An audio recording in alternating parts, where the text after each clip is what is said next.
The 2022 Mercedes AMG F1 W13 was by no means a bad Formula 1 car. It frequently featured on the podium through the season, it finished 1-2 in Brazil, but by Mercedes' own lofty standards, it was a wee bit of a disappointment. Early in the year, the car suffered from porpoising more than most of the other teams, and that kind of what it became known for. And because of that, Mercedes couldn't really get on top of the performance until the second half of the year. So when iRacing announced in late 22 that they were bringing this car out in the virtual world, the question on everyone's lips was, will it porpoise? Well, I found out.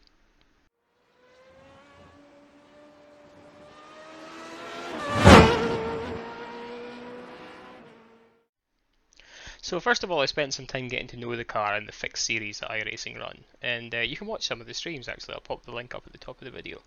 But yeah, really in these series I could really focus on just driving the car and getting used to it. And by the way, it's an absolute beast of a car. So much downforce in the corners, especially the high speed ones. But after a while I just wanted to start playing with the setup options to see how the car would respond. So I jumped into a test session one evening, did some baseline laps to get a feel for it, and then got stuck in. First thing I was keen to do was get the car closer to the ground.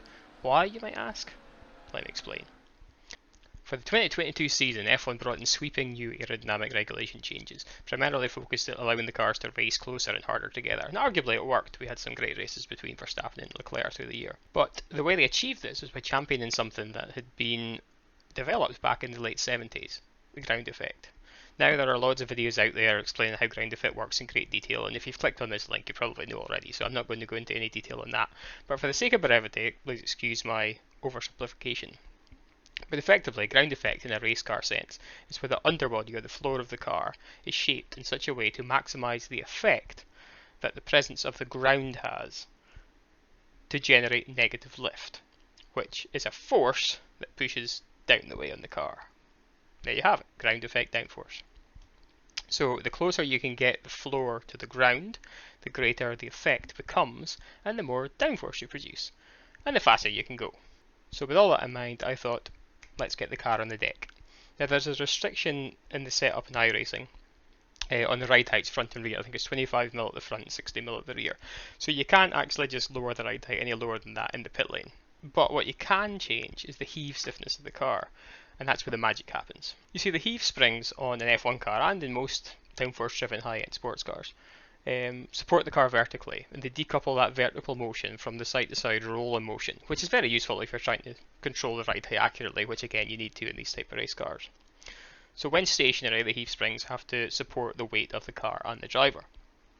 But downforce squares with speed, so as you go faster and faster, the amount of downforce that you're generating really starts shooting up, and obviously that downforce is, as we say, pushing the car down into the ground, and that has the effect of compressing the springs, which brings the floor closer to the ground, creating more downforce effectively. So you get into this type of loop where you're creating more downforce the closer to the ground you can get. Now in the case of the front, where it starts off pretty close to the track anyway, you don't necessarily want this to happen at any large amount, as the leading edge of the floor is very sensitive to changes in ride height, so you generally want a very stiff heave spring at the front that doesn't compress too much at the high speeds, and then doesn't extend much when the speed is reduced. But at the rear, you can live with a bit of compliance. In fact, you need it, because rock solid suspension will be not very helpful when you're trying to put 1000 horsepower down out of a slow corner.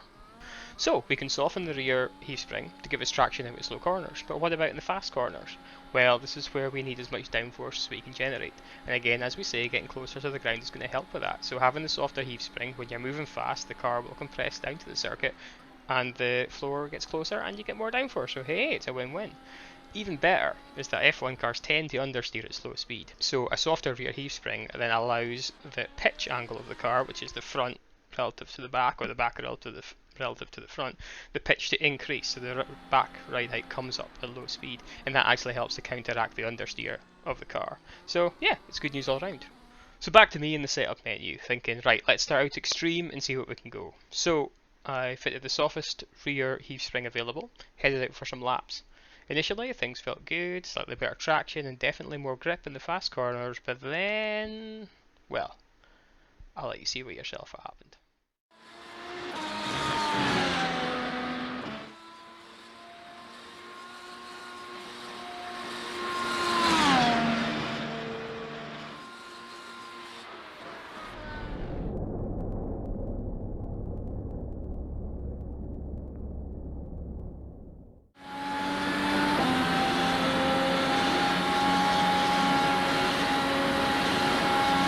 Ladies and gentlemen, we have porpoising in iRacing.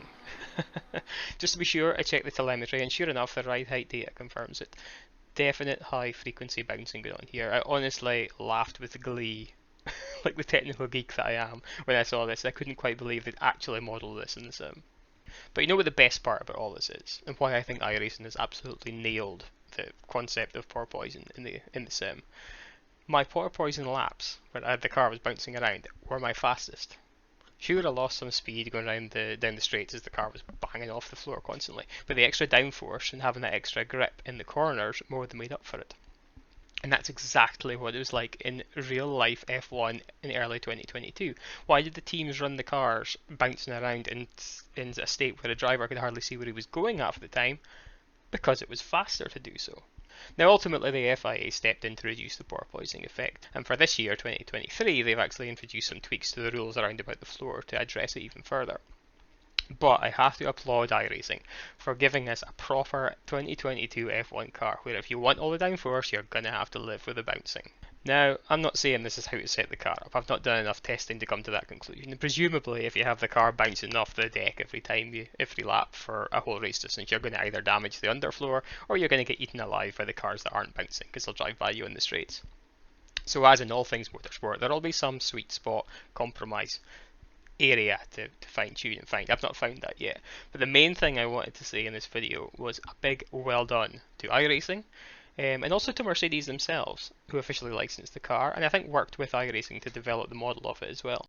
Well done for not shying away from the thing that made the W13 infamous last year, but well done for also giving us that one more little awesome detail that makes the whole sim racing experience that much more immersive. Thank you, iRacing. Thank you, Mercedes. Thanks for watching, folks, and if you enjoyed that, be sure to hammer those like and subscribe buttons like a porpoising W13's floor hammers the tarmac. Catch you in the next one.